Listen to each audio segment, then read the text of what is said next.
വചനാഗ്നി വചനാഗ്നി ആത്മാവിൽ അഭിഷേക വചനാഗ്നി വചനാഗ്നി വചനാഗ്നി ആത്മാവിൽ അഭിഷേക വചനാഗ്നി ദേശങ്ങൾ രാജ്യങ്ങൾ ഗോത്രങ്ങൾ വംശങ്ങളെങ്ങും അറിയട്ടെ വചനാഗ്നി ദേശങ്ങൾ രാജ്യങ്ങൾ ഗോത്രങ്ങൾ വംശങ്ങളെങ്ങും പടരട്ടെ വചനാഗ്നി വചനാഗ്നി വചനാഗ്നി ആത്മാവിൽ അഭിഷേക വചനാഗ്നി വചനാഗ്നി വചനാഗ്നി ആത്മാവിൽ അഭിഷേക വചനാഗ്നി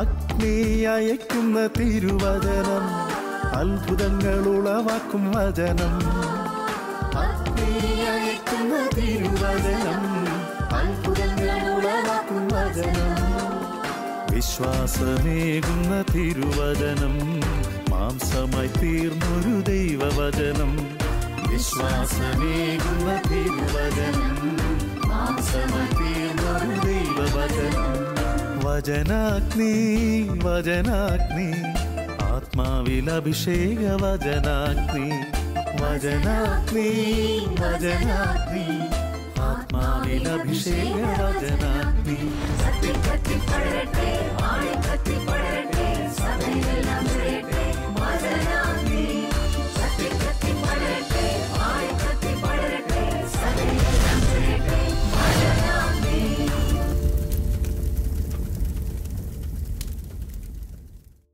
ഹല്ലേലൂയ, പ്രൈസ് ദ ലോർഡ്.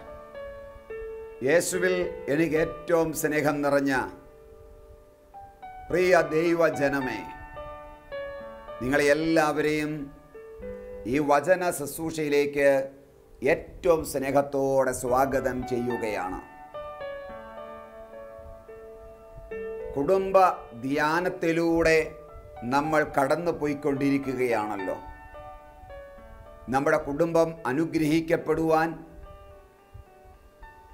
കുഞ്ഞുങ്ങൾ വിശുദ്ധീകരിക്കപ്പെടുവാൻ, തലമുറകളുടെ അനുഗ്രഹത്തിന് വേണ്ടി ഒക്കെ ഉള്ള കാര്യങ്ങളാണ് നമ്മൾ വായിച്ചും പഠിച്ചും ധ്യാനിച്ചും കൊണ്ടിരിക്കുന്നത്. ആയതിനാൽ ഈ ദൈവവചനം കേട്ട് ധ്യാനപൂർവം മനസ്സിലാക്കി നമ്മുടെ ജീവിതത്തെ ക്രമപ്പെടുത്തുവാൻ ദൈവം നൽകിയ ഈ അവസരത്തെയോർത്ത് ദൈവത്തിന് നന്ദി പറയാം. ദൈവത്തിൻ്റെ ശബ്ദമായി വേണം നിങ്ങൾ ഈ വചന ശുശ്രൂഷയെ കേൾക്കുവാൻ, കാണുവാൻ. നമ്മെക്കുറിച്ച് അഥവാ ഒരു കുടുംബ ജീവിതത്തെക്കുറിച്ച്, ദമ്പതികളെക്കുറിച്ച് ദൈവത്തിന് എന്താണ് പറയാനുള്ളത്, ദൈവത്തിൻ്റെ അഭിപ്രായം എന്താണ്, ഇതാണ് എപ്പോഴും നമ്മൾ അന്വേഷിച്ചു കൊണ്ടിരിക്കേണ്ടത്. ദൈവത്തിൻ്റെ അഭിപ്രായത്തിന് പ്രാധാന്യം കൊടുത്തുകൊണ്ട് നമുക്കിഷ്ടപ്പെട്ടാലും ഇഷ്ടപ്പെട്ടില്ലെങ്കിലും അതിനെ നമ്മൾ അനുസരിക്കുമ്പോഴാണ് ദൈവം ആഗ്രഹിക്കുന്ന കുടുംബജീവിതത്തിലേക്ക്, ദാമ്പത്യ സന്തോഷത്തിലേക്ക് നിങ്ങൾക്ക് കടന്നു വരുവാൻ സാധിക്കുക.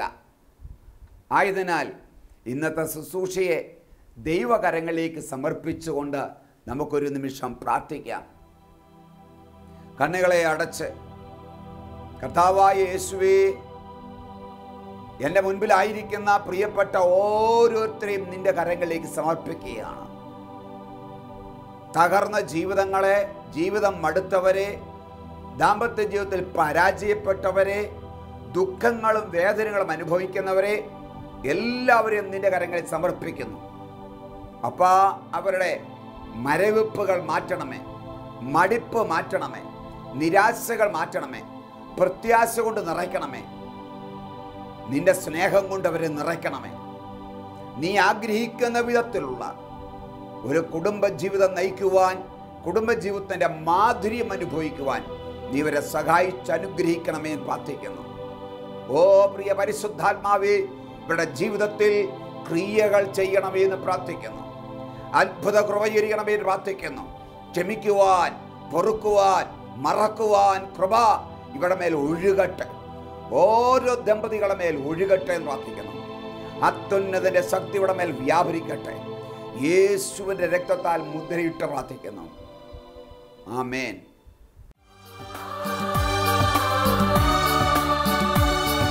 വചനത്തിന്റെ വിത്ത് വിതയ്ക്കാൻ പോകാം, സ്നേഹത്തിന്റെ കതിരുകൾ കൊയ്യാൻ പോകാം.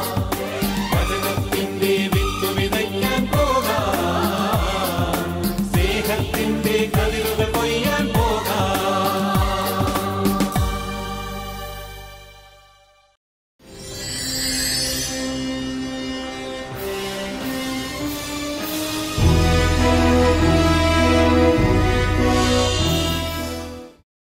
പ്രിയ ഭാര്യ ഭർത്താക്കന്മാരെ, ദമ്പതികളെ,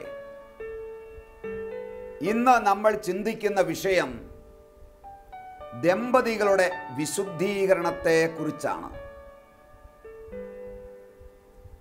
ദമ്പതികൾ വിശുദ്ധീകരിക്കേണ്ട ആവശ്യകത എന്താണ്? എങ്ങനെയാണ് ഭാര്യ ഭർത്താക്കന്മാർ വിശുദ്ധീകരിക്കപ്പെടേണ്ടത്? എന്തിനാണ് വിശുദ്ധീകരിക്കേണ്ടത്? അതുകൊണ്ടുള്ള പ്രയോജനം എന്താണ്? ഇതിനാധാരമായി വിശുദ്ധ പൗലോസ്ലീഹ കൊരിന്തോസിലെ സഭയ്ക്ക് എഴുതിയ ലേഖനം 7-ാമത്തെ അധ്യായം 14-ാമത്തെ തിരുവചനം ഇങ്ങനെ പറയുന്നു: അവിശ്വാസിയായ ഭർത്താവ് ഭാര്യ മുഖേനയും അവിശ്വാസിയായ ഭാര്യ ഭർത്താവ് മുഖേനയും വിശുദ്ധീകരിക്കപ്പെടുന്നു. ഈ അവസ്ഥയിൽ നിങ്ങളുടെ മക്കൾ വിശുദ്ധരത്രേ, അല്ലെങ്കിൽ അവർ അശുദ്ധിയിലത്രേ എന്ന്. ഈ വചനത്തിലൂടെ നമ്മൾ പഠിക്കേണ്ട ചില കാര്യങ്ങളുണ്ട്. ഒന്നാമതായി, ഭാര്യ ഭർത്താക്കന്മാരെ ദൈവം കൂട്ടിയോജിപ്പിച്ചതിൻ്റെ, ഒന്നാക്കിയതിൻ്റെ ഏറ്റവും പരമപ്രധാനമായ ലക്ഷ്യം ഭർത്താവ് വഴി ഭാര്യ വിശുദ്ധീകരിക്കപ്പെടണം എന്നത് തന്നെ. ഭാര്യയിലൂടെ വേണം ഭർത്താവ് വിശുദ്ധീകരിക്കപ്പെടാൻ. അപ്പോൾ യാതൊരു പരിചയമില്ലാത്ത രണ്ട് ദേശത്ത് ജനിച്ചു വളർന്ന നിങ്ങളെ സമയത്തിൻ്റെ പൂർത്തീകരണത്തിൽ വിവാഹമെന്ന കൂദാശയിലൂടെ ദൈവം നിങ്ങളെ ഒന്നിപ്പിച്ചതിൻ്റെ ഏറ്റവും പരമപ്രധാനമായ ലക്ഷ്യം, നമ്പർ 1, നിങ്ങളുടെ വിശുദ്ധീകരണം. എങ്ങനെയാണ് നിങ്ങൾ വിശുദ്ധീകരണം സംഭവിക്കേണ്ടത്? നിങ്ങൾ വിശുദ്ധരായി മാറേണ്ടത് ആര് വഴിയാണ്? ധ്യാനിപ്പിക്കുന്ന ധ്യാനഗുരുക്കന്മാർ വഴിയല്ല, വൈദികർ വഴിയല്ല, മറ്റാരെങ്കിലും വഴിയല്ല നിങ്ങൾ വിശുദ്ധീകരിക്കപ്പെടേണ്ടത്. ആ ദൗത്യം ദൈവം നിങ്ങളെ തന്നെ ഏൽപ്പിച്ചിരിക്കുകയാണ്. ഭാര്യയുടെ വിശുദ്ധീകരണം പ്രിയ ഭർത്താവേ നിങ്ങളിലൂടെ വേണം സംഭവിക്കാൻ. ഭർത്താവിൻ്റെ വിശുദ്ധീകരണം ദൈവം ഏൽപ്പിച്ചിരിക്കുന്നത് ഭാര്യയുടെ കയ്യിലാണ്. അതാണ് തിരുവചനം പഠിപ്പിക്കുക. അവിശ്വാസിയായ ഭർത്താവ് ഭാര്യ മുഖേന വിശുദ്ധീകരിക്കപ്പെടണം. അപ്പം അവിശ്വാസിയായ ഭർത്താവ് എന്ന് തിരുവചനം പഠിപ്പിക്കുമ്പോൾ അത് ക്രിസ്ത്യാനി അല്ലാത്ത വിജാതീയരായ ഒരു ഭർത്താവാണ് എന്ന് കരുതേണ്ട ആവശ്യമില്ല. ക്രിസ്തീയ സഭയിലെ അംഗമാണെങ്കിലും മാമോദീസ സ്വീകരിച്ച വ്യക്തിയാണെങ്കിലും പാരമ്പര്യമായി ക്രിസ്തു മതത്തിൽ അംഗമായ ഒരു വ്യക്തിയാണെങ്കിലും ദൈവവുമായിട്ട് നല്ല ഒരു ബന്ധം നമുക്കില്ലെങ്കിൽ, ദൈവത്തിനായി സമർപ്പിക്കപ്പെട്ട ഒരു ജീവിതം നമ്മൾ നയിക്കുന്നില്ലെങ്കിൽ, വീണ്ടും ജനന അനുഭവം, ഒരു മാനസാന്തരത്തിൻ്റെ അനുഭവമോ ഫലങ്ങളോ നമ്മളില്ല എങ്കിൽ, പരിശുദ്ധാത്മാവിൻ്റെ പ്രചോദനമനുസരിച്ച് നമ്മൾ നയിക്കപ്പെടുന്നില്ല എങ്കിൽ നമ്മൾ അവിശ്വാസിയായ ഭർത്താവാണ്. പള്ളിയിൽ പോയാൽ പുറകിലേ നിൽക്കൂ, കൈകെട്ടിയേ നിൽക്കൂ, ആമേൻ പറയില്ല, പ്രാർത്ഥന ചൊല്ലുകയില്ല. കുടുംബ പ്രാർത്ഥനയുടെ സമയത്ത് അതിനകത്ത് പങ്കാളിയാകാറില്ല, വചനം വായിക്കാറില്ല, പ്രാർത്ഥിക്കാറില്ല, തനിച്ചുള്ള പ്രാർത്ഥന അറിയാൻ മേല, എല്ലാവിധ ദുസ്വഭാവങ്ങളും ദുശീലങ്ങളും നമ്മുടെ ജീവിതത്തിലുണ്ട്. അങ്ങനെയെങ്കിൽ നിങ്ങൾ അവിശ്വാസിയായ ഒരു ഭർത്താവ്. ഇപ്രകാരം തന്നെ ഭാര്യയും. അവിശ്വാസിയായ ഒരു ഭാര്യ ഭർത്താവ് മുഖേന വിശുദ്ധീകരിക്കപ്പെടണം. ആത്മീയ കാര്യങ്ങളിൽ താല്പര്യമില്ല, എന്നാൽ ഭൗതിക കാര്യങ്ങളെല്ലാം വലിയ താല്പര്യമുള്ള ഒരു ഭാര്യയാണ് നിങ്ങൾക്കുള്ളതെങ്കിൽ അത് അവിശ്വാസിയായ ഭാര്യയാണ് എന്നാണ് തിരുവചനം പഠിപ്പിക്കുക. അപ്പോൾ ഇങ്ങനെയുള്ള ആത്മീയ കാര്യങ്ങളിൽ താല്പര്യമില്ലാത്ത, ജഡീയ താല്പര്യങ്ങളിൽ കഴിയുന്ന, മദ്യപാനം കൂട്ടുകെട്ടുകളുമായി കഴിയുന്ന, എപ്പോഴും തെറി പറയുന്ന, ചീത്ത പറയുന്ന, വിശ്വാസ ജീവിതത്തിൽ യാതൊരു താല്പര്യവുമില്ലാത്ത ഒരു ഭർത്താവാണ് പ്രിയ സഹോദരി നിങ്ങൾക്ക് ലഭിച്ചതെങ്കിൽ തിരുവചനം എന്താ പഠിപ്പിക്കുക? നിങ്ങളിലൂടെ വേണം, ഭാര്യയിലൂടെ വേണം ഈ ഭർത്താവ് വിശുദ്ധീകരിക്കപ്പെടുവാൻ. ഭർത്താവിൻ്റെ വിശുദ്ധീകരണം ഭാര്യയുടെ ദൗത്യമാണ്, ഒന്നാമത്തെ ദൗത്യമാണ്. ഭാര്യയിലൂടെ വേണം ഭർത്താവ് വിശുദ്ധീകരിക്കപ്പെടാൻ.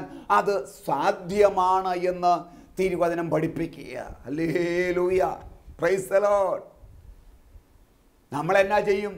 അത് ധ്യാനഗുരുക്കന്മാരെ ഏൽപ്പിക്കും. നിങ്ങൾ പോയി ധ്യാനം കൂടിയിട്ട് പോവാ മനുഷ്യ.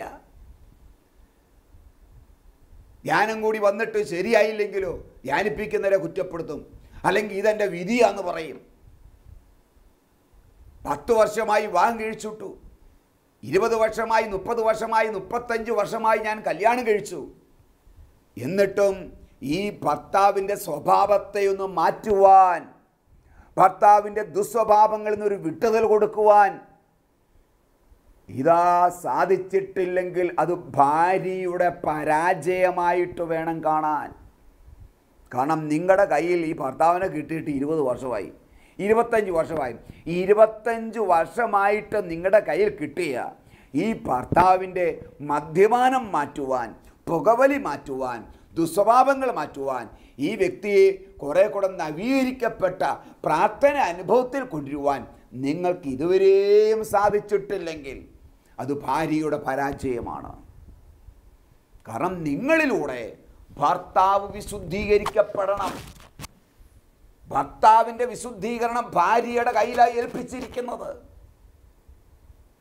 ഹല്ലേലൂയ. അപ്പോൾ ഇനി ഭാര്യയുടെ വിശുദ്ധീകരണം ആരുടെ കയ്യിലാണ്? ഭർത്താവിൻ്റെ കയ്യിലാണ്.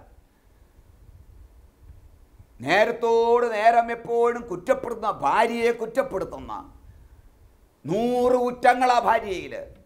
അപ്പോൾ ഈ 100 കുറ്റങ്ങളും കുറവുകളുമുള്ള ഈ ഭാര്യ ഇപ്പോഴും അത് നിലനിർത്തിക്കൊണ്ടിരിക്കുന്നെങ്കിൽ, കല്യാണം കഴിച്ചിട്ട് 15ആയി, 20ആയി, 25ആയി, 30 വർഷമായി, എന്നിട്ട് ഈ ഭാര്യയിലുള്ള കുറ്റങ്ങൾ ഇപ്പോഴും നിലനിൽക്കുന്നുണ്ടെങ്കിൽ, അവർക്ക് കുറവുകൾ മാത്രമേ ഉള്ളൂ എങ്കിൽ അതിൻ്റെ കാരണം ഭാര്യയല്ല, ഭർത്താവാണ്. ഭർത്താവേ, നിങ്ങളുടെ കയ്യിൽ ഇത്രയും വർഷമായിട്ട് ഈ ഭാര്യയെ കിട്ടിയിട്ടും നിങ്ങൾക്ക് അവളിൽ ഒരു ചേഞ്ച് വരുത്തുവാൻ, ഒരു മാറ്റം വരുത്തുവാൻ, അവളെ വിശുദ്ധീകരിക്കുവാൻ നിങ്ങൾക്ക് സാധിച്ചിട്ടില്ലെങ്കിൽ അത് ഭർത്താവിൻ്റെ കഴിവില്ലായ്മയാണ്, ഭർത്താവിൻ്റെ കുറവാണ്. ഭാര്യയുടെ നവീകരണം ഭർത്താവിൻ്റെ ഒന്നാമത്തെ ദൗത്യമാണ്. ഭാര്യയുടെ വിശുദ്ധീകരണം അതാണ് ഭർത്താവിൽ ഏൽപ്പിച്ചിരിക്കുന്ന ഒന്നാമത്തെ ദൗത്യം. Price the Lord. ഹല്ലേലൂയ. അപ്പം അങ്ങനെയാണെങ്കിൽ ഭർത്താവിലൂടെ ഭാര്യ വിശുദ്ധീകരിക്കപ്പെടണം എങ്കിൽ എന്ത് സംഭവിക്കണം? ഭർത്താവിന് വിശുദ്ധി ഉണ്ടായിരിക്കണം. വിശുദ്ധി ഉണ്ടെങ്കിൽ വിശുദ്ധി കൊടുക്കുവാൻ നമുക്ക് സാധിക്കൂ. വിശുദ്ധി ഉണ്ടെങ്കിൽ വിശുദ്ധി പകരുവാൻ നമുക്ക് സാധിക്കൂ. ഇപ്പം ഭർത്താവ് വിശുദ്ധീകരിക്കപ്പെട്ടെങ്കിൽ മാത്രമേ ആ ഭർത്താവിലൂടെ ഭാര്യ വിശുദ്ധീകരിക്കപ്പെടുകയുള്ളൂ. അപ്പോൾ ഭാര്യ വിശുദ്ധീകരിക്കപ്പെടണമെങ്കിൽ പ്രിയ ഭർത്താവെ നമ്മൾ എന്നാ ചെയ്യണം? നമ്മൾ തെറിയും പറഞ്ഞിരുന്നാൽ മതിയോ? ചീത്തയും പറഞ്ഞിരുന്നാൽ മതിയോ? കള്ളും കുടിച്ച് ഇങ്ങനെ നടന്നാൽ മതിയോ? പ്രാർത്ഥനയില്ലാതെ കൂദാശ ജീവിതമില്ലാതെ നടന്നാൽ മതിയോ? അങ്ങനെ നടക്കുകയും ഭാര്യ വിശുദ്ധിയായി തീരുകയും ചെയ്യണമെന്ന് നീ ആഗ്രഹിച്ചാൽ അത് സംഭവിക്കുകയില്ല. ഭാര്യയുടെ നവീകരണം, വിശുദ്ധീകരണം, രൂപാന്തീകരണം ഭർത്താവിൻ്റെ കയ്യിലിരിക്കുന്നത്. അപ്പോൾ എൻ്റെ ഭാര്യ വിശുദ്ധീകരിക്കപ്പെടണമെന്ന് ആഗ്രഹിക്കുന്ന ഏതൊരു ഭർത്താവും സ്വയം തന്നെ വിശുദ്ധീകരിക്കപ്പെടട്ടെ. കാരണം എനിക്ക് ചൂടുണ്ടെങ്കിലേ ചൂട് പകരാൻ പറ്റൂ. പ്രിയ ഭാര്യമാരെ, നിങ്ങളിലൂടെ വേണം ഭർത്താവ് വിശുദ്ധീകരിക്കപ്പെടാൻ. നിങ്ങളുടെ ഉപദേശം വഴിയല്ല. വിശുദ്ധ പത്രോസ്ലീഹ എഴുതിയ ഒന്നാമത്തെ ലേഖനം 3-ാം അധ്യായത്തിൽ നമുക്ക് കാണുവാൻ സാധിക്കും. ഭാര്യമാർക്ക് പത്രോസ്ലീഹ കൊടുക്കുന്ന ഒരു ഉപദേശമുണ്ട്. ഭാര്യമാരെ, വാക്കുകൊണ്ടല്ല, നിങ്ങളുടെ നല്ല പെരുമാറ്റം വഴി ഭർത്താവിനെ വിശ്വാസത്തിൽ കൊണ്ടുവരുവാൻ നിങ്ങൾക്ക് സാധിക്കും. ഭാര്യമാർക്ക് സാധിക്കും. എത്ര അവിശ്വാസിയായ, പ്രാർത്ഥനയില്ലാത്ത, വിശുദ്ധിയില്ലാത്ത, തോന്നുന്ന വഴിയെ നടക്കുന്ന ഒരു ഭർത്താവാണെങ്കിലും ആ ഭർത്താവിനെ വിശ്വാസത്തിൽ കൊണ്ടുവരുവാൻ, വിശുദ്ധിയിൽ കൊണ്ടുവരുവാൻ ഒരു ഭാര്യയ്ക്ക് സാധിക്കും എന്ന് തിരുവചനം നമ്മളെ പഠിപ്പിക്കുന്നു. വചനത്തിൽ അങ്ങനെ എഴുതിയിട്ടുണ്ടെങ്കിൽ സത്യമാണ്. അത് നടക്കും. നമ്മൾ ശ്രമിക്കണം. എങ്ങനെ ശ്രമിക്കണം?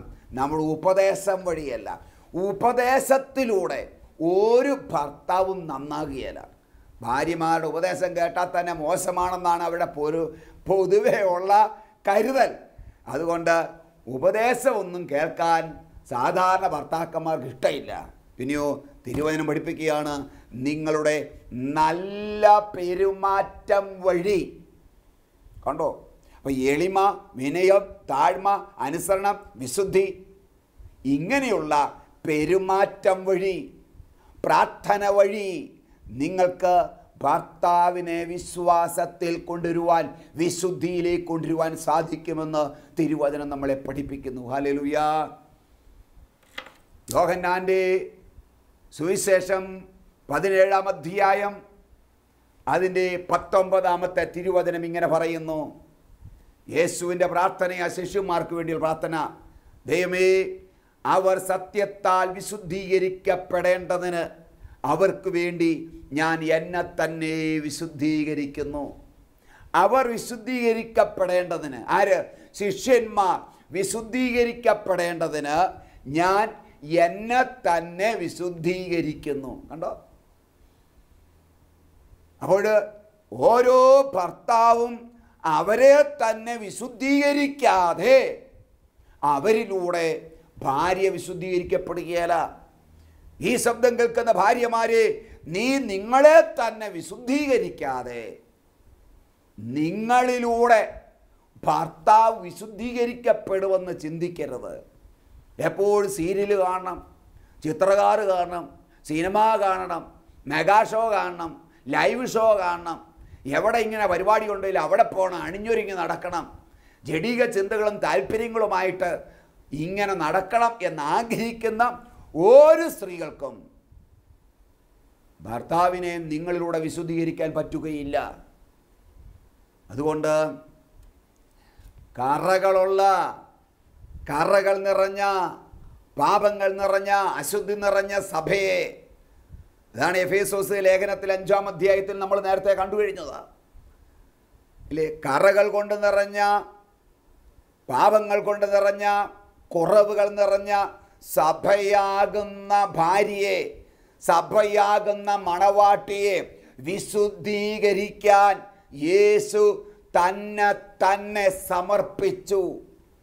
യേശു കാൽവരിയിൽ തൻ്റെ ജീവൻ സമർപ്പിച്ച്, തൻ്റെ രക്തം സമർപ്പിച്ച്, തൻ്റെ ജീവിതം സമർപ്പിച്ച് സഭയാകുന്ന ഭാര്യയെ, മണവാട്ടിയെ വിശുദ്ധീകരിക്കാൻ, കറകളോ ചുളിവുകളോ മറ്റു കുറവുകളോ ഇല്ലാത്തവളായി സഭ എന്ന മണവാട്ടി മാറ്റപ്പെടേണ്ടതിന് യേശു തൻ്റെ ജീവനെ യാഗമായി അർപ്പണം നടത്തി.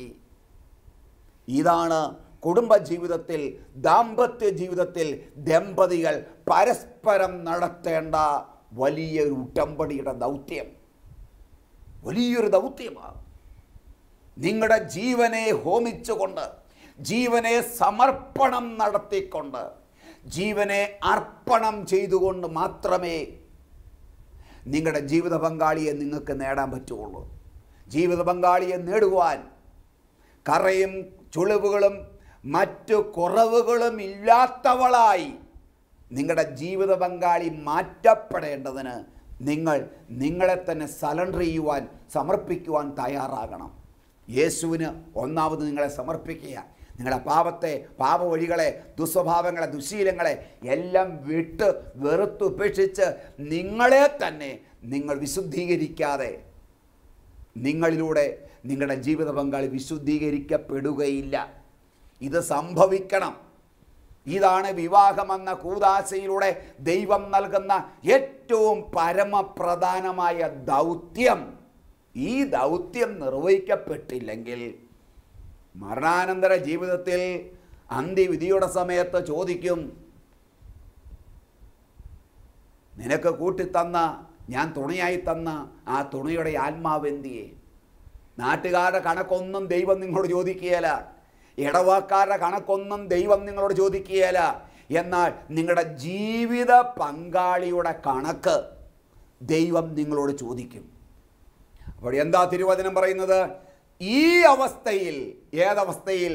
ഭാര്യയിലൂടെ ഭർത്താവും ഭർത്താവിലൂടെ ഭാര്യയും വിശുദ്ധീകരിക്കപ്പെട്ട ഈ അവസ്ഥയിൽ നിങ്ങളുടെ മക്കൾ വിശുദ്ധരത്രേ, അല്ലെങ്കിൽ അവരശുദ്ധിയിലത്രേ എന്ന് തിരുവചനം പഠിപ്പിക്കുന്നു. അപ്പം നമ്മുടെ മക്കൾ വിശുദ്ധരാകണമെന്ന് ആഗ്രഹിക്കുന്ന പ്രിയ മാതാപിതാക്കളെ, മക്കൾ അനുഗ്രഹിക്കപ്പെടണം, അവർ വിശുദ്ധരായണം, പ്രാർത്ഥിക്കുന്നവരായി മാറണം, കുടുംബ പ്രാർത്ഥന പങ്കെടുക്കണം, പള്ളിയിൽ പോകണം, ആത്മീയ കാര്യങ്ങൾ താല്പര്യമുള്ളവരായി മാറണമെന്ന് ആഗ്രഹിക്കുന്നു എങ്കിൽ നിങ്ങൾ ചെയ്യേണ്ടത് കുഞ്ഞുങ്ങളുടെ വിശുദ്ധീകരണം ക്രിസ്ത്യൻ ധ്യാനം നടത്തുന്നവരുടെ കയ്യിലല്ല, ധ്യാനഗുരുക്കന്മാരുടെ കയ്യിലല്ല. നിങ്ങളുടെ മക്കളുടെ വിശുദ്ധീകരണം നിങ്ങളുടെ കയ്യിലായിരിക്കുന്നത്. മാതാപിതാക്കൾ വിശുദ്ധീകരിക്കപ്പെടുന്നത് വഴി നിങ്ങളുടെ മക്കൾ വിശുദ്ധരത്രേ. അപ്പം മക്കൾ വിശുദ്ധീകരിക്കപ്പെടണമെന്ന്, വിശുദ്ധരായി മാറണം, അനുഗ്രഹിക്കപ്പെടണമെന്ന് ആഗ്രഹിക്കുന്ന പ്രിയ മാതാവേ, പിതാവേ, നിങ്ങൾ എന്തു ചെയ്യണം? നിങ്ങളെ തന്നെ വിശുദ്ധീകരിക്കണം. നിങ്ങളുടെ വിശുദ്ധീകരണത്തിലാണ് നിങ്ങളുടെ മക്കളുടെ വിശുദ്ധീകരണം ഇരിക്കുന്നത്. അവർ തന്നെ വിശുദ്ധരായിക്കോളും. ആ കുടുംബത്തിൽ നിങ്ങളുടെ മക്കളായി വളരുമ്പോൾ അവർ വിശുദ്ധരായി മാറ്റപ്പെടും. ഇല്ലെങ്കിൽ അവർ അശുദ്ധിയില്ല. പട്ടിയുടെ വാല് കുഴലിനകത്ത് എത്ര ദിവസം ഇട്ട് പുറത്തിറക്കിയാലും അത് വളഞ്ഞേയിരിക്കുള്ളൂ. ഇതുപോലെയാണ്. എത്ര ക്രിസ്ത്യൻ ധ്യാനം കൂടിച്ചുകൊണ്ട് കുട്ടികളെ കൊണ്ടുവന്നാലും നിങ്ങളുടെ ജീവിതത്തിൽ ഒരു മാറ്റമോ മാനസാന്തരമോ ഒരു വിശുദ്ധീകരണമോ ഇല്ലെങ്കിൽ ആ കുഞ്ഞ് പഴയതുപോലെ തന്നെ. അതുകൊണ്ട് തലമുറകളെക്കുറിച്ചുള്ള കാഴ്ചപ്പാട്, എൻ്റെ കുഞ്ഞുങ്ങളും എൻ്റെ തലമുറകളും അനുഗ്രഹിക്കപ്പെടണമെന്ന് ആഗ്രഹമുള്ള ഓരോ അപ്പന്മാരും അമ്മമാരും, ഓരോ ഭാര്യമാരും ഭർത്താക്കന്മാരും അവരവരെ തന്നെ ദൈവസന്നിധി താഴ്ത്തി എളിമപ്പെടുത്തി പാപവഴികളെ ഉപേക്ഷിച്ച് വിശുദ്ധീകരിച്ച്, അങ്ങനെ ജീവിത പങ്കാളിയെ വിശുദ്ധീകരിച്ച് പരസ്പരമുള്ള വിശുദ്ധീകരണത്തിലൂടെ മക്കളെ വിശുദ്ധീകരിക്കുന്നവരായി മാറും. ഇതാണ് വിവാഹമെന്ന കൂദാശയുടെ ഏറ്റവും ഒന്നാമത്തെ ദൗത്യമെന്ന കാര്യം മറക്കരുത്. അതുകൊണ്ട് സ്വയ വിശുദ്ധീകരണത്തിലൂടെ ജീവിത പങ്കാളിയെ വിശുദ്ധീകരിക്കുക. അങ്ങനെ പരസ്പര വിശുദ്ധീകരണത്തിലൂടെ നിങ്ങളുടെ കുഞ്ഞുങ്ങളും വിശുദ്ധീകരിക്കപ്പെട്ട അനുഗ്രഹിക്കപ്പെട്ട തലമുറയായി മാറട്ടെ എന്ന് പ്രാർത്ഥിക്കുന്നു. നമുക്ക് പ്രാർത്ഥിക്കാം.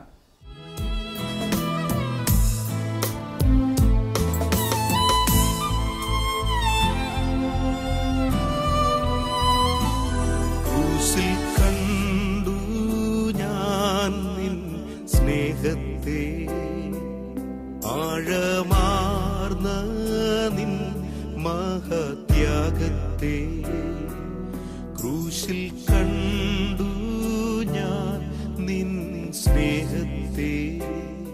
കാരുണ്യവാനും സ്നേഹതയുമായ കർത്താവേ, എൻ്റെ മുൻപിലായിരിക്കുന്ന ഈ പ്രിയപ്പെട്ട ഓരോ മക്കളെയും നിന്റെ കരങ്ങളിൽ സമർപ്പിക്കുകയാണ്. കർത്താവേ, കരുണ തോന്നണമേ പ്രാർത്ഥിക്കുന്നു. ക്ഷമിക്കുവാൻ, ഭർത്താവിനോട് ക്ഷമിക്കുവാൻ, ഭാര്യയോട് ക്ഷമിക്കുവാൻ, പരസ്പരം ക്ഷമിക്കുവാൻ, വിട്ടുകൊടുക്കുവാൻ, വിട്ട് മറക്കുവാനുള്ള കൃപ അവരുടെ മേൽ വ്യാപരിക്കട്ടെ എന്ന് പ്രാർത്ഥിക്കുന്നു.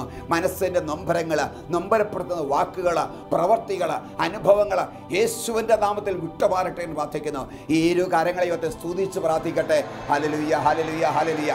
ഓരോ ദമ്പതികളുടെ മേലും, ജീവിത പങ്കാളികളുടെ മേൽ, ഭാര്യയുടെ മേൽ, മക്കളുടെ മേൽ അഭിഷേക ശക്തി വ്യാപരിക്കട്ടെ, അഭിഷേകത്തിൻ്റെ കൃപ വ്യാപരിക്കട്ടെ. ഓ എൻ്റെ കർത്താവേ, എല്ലാ ദുസ്വഭാവങ്ങളിൽ നിന്നും വിടുതൽ പ്രാപിച്ച് വിശുദ്ധീകരിക്കപ്പെടുവാൻ ഇടവരട്ടെ എന്ന് പ്രാർത്ഥിക്കുന്നു. തന്നിലൂടെ തന്നെ ജീവിത പങ്കാളി വിശുദ്ധീകരിക്കപ്പെടുവാൻ, തന്നെ വിശുദ്ധീകരിക്കുന്ന അവസ്ഥയുണ്ടാകട്ടെ എന്ന് പ്രാർത്ഥിക്കുന്നു. മക്കൾ വിശുദ്ധീകരിക്കപ്പെടട്ടെ, തലമുറകൾ അനുഗ്രഹിക്കപ്പെടട്ടെ. Hallelujah, hallelujah, hallelujah. യേശുവേ, ഹല്ലേലൂയ, ഹല്ലേലൂയ, ഹല്ലേലൂയ. ആത്മാവേ ഇറങ്ങണമേ, ആത്മാവേ വ്യാപരിക്കണമേ, പരിശുദ്ധാത്മാവേ ശക്തിയോടെ ഇടപെടണമേ. ദമ്പതികൾ ഐക്യത്താ സ്നേഹത്താൽ നിറയ്ക്കണമേ. വിശുദ്ധീകരിക്കപ്പെട്ട കുടുംബങ്ങൾ ഉണ്ടാകട്ടെ എന്ന് പ്രാർത്ഥിക്കുന്നു. Hallelujah, hallelujah, hallelujah, hallelujah, hallelujah. യേശുവേ, ആരാധന, ആരാധന, ആരാധന, ആരാധന. Hallelujah, hallelujah, hallelujah. പ്രാർത്ഥന കേട്ടനായ സ്തോത്രം. യേശുവിൻ്റെ വലിയ നാമത്തിൽ ഞങ്ങൾ പ്രാർത്ഥിക്കുന്നു. കൃപയോടെ കേൾക്കണമേ. Amen, amen. Praise the lord. God bless you. Amen.